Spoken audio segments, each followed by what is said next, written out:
Welcome to the next episode of the Dark Web Deacon. Before we begin, be sure to smash that subscribe button, click the bell to turn on notifications, and check out the latest items in the Dark Web Deacon merch store.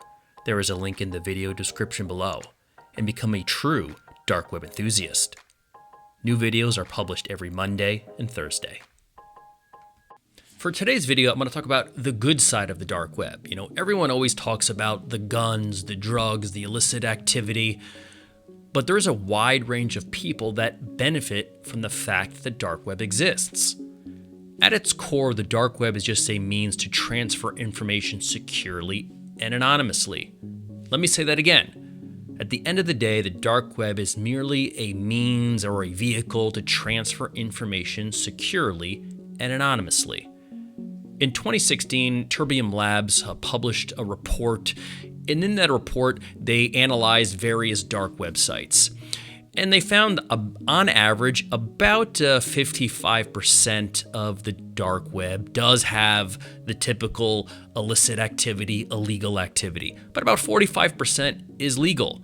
About 70% are sites that are down, and so this is due to a lot of the constant influx of new services and old services being published and republished throughout the dark web, and a lot of sites being taken down or just taken offline. You have the typical drug piece, which is, around the 12% mark, explicit, obviously pornography around, 6 to 7%. Then you have things like pharmaceuticals and fraud that are in that kind of 1% range. But the important stat here is that a good chunk, roughly 45%, is legal activity. And some of it's fun informational things, some of it's goofy topics, other things are around alien exposure and people talking about aliens or other conspiracies. But there's also a good chunk of the dark web that allows people to freely express themselves and shine lights on individuals, groups, and governments that are potentially doing things that are harming other individuals or groups. So that's what we're going to dive into a little more today. Many of the legal sites on the dark web are also key to human freedom. 3 categories of information exchanged on the dark web that are key to promoting freedom of thought, expression, and transparency include 1. Sites for journalists and whistleblowers, 2. Sites for political protesters and anti-censorship advocacy groups, and 3. Sites for residents of oppressive political regimes. So let's look at a little bit about each of these. So journalists and whistleblowers. Former military, government, and corporate employees often come together en masse to report widespread and largely unknown corruption within their respective fields. Working in conjunction with investigative reporters, these individuals can communicate top secret and classified information to the media to expose corruption. For example, people like Edward Snowden and Julian Assange have demonstrated how whistleblowers can change public opinion and hold governments to account. Next, political protesters and anti-censorship advocacy groups.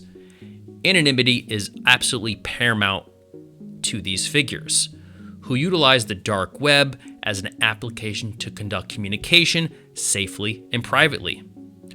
More and more in previously open Western societies, people leverage the dark web to avoid cancel culture and COVID restrictive policies and try to communicate out their thoughts, their beliefs, or where they feel there has been an overreach and abuse of civil liberties based on local, state, or national governments. And the third group that benefits from the dark web are residents of oppressive political regimes. Citizens living in countries ruled by these regimes often do not have access to news, information, and critically important data pertaining to the health and sustainability of society as a whole. The dark web offers people living under these oppressive circumstances relative safety and a way to garner crucial information for their own needs, in addition to reporting out crucial information about the state of their country to others. For example, videos leaked out of China in 2020 showing Uyghurs being bound and forcibly put on trains for re-education camps. This was very shocking to most parts of the world. Sites such as the OCCRP on the surface web highlights many stories of censorship and corruption, and also provides the means for people to feed information to that organization. While services on the dark web, such as Secure Drop on the Tor network, are used by major news outlets around the world to get a hold of key data files and videos to bring wrongdoing of governments, organizations, and individuals to light. So in this example, you can see how this Secure Drop page on Tor, you can search by various country and by various topic. And so, for example, if we pick Australia and civil rights and we click, we can see that it'll bring up the ABC organization, news outlet in Australia, as a viable source to securely provide them with video and data that may be relative to civil rights abuses currently happening in Australia. Hopefully you found this video useful today, and so always keep in mind that the dark web is not all about darkness and evil. It is a source of light and good in the world.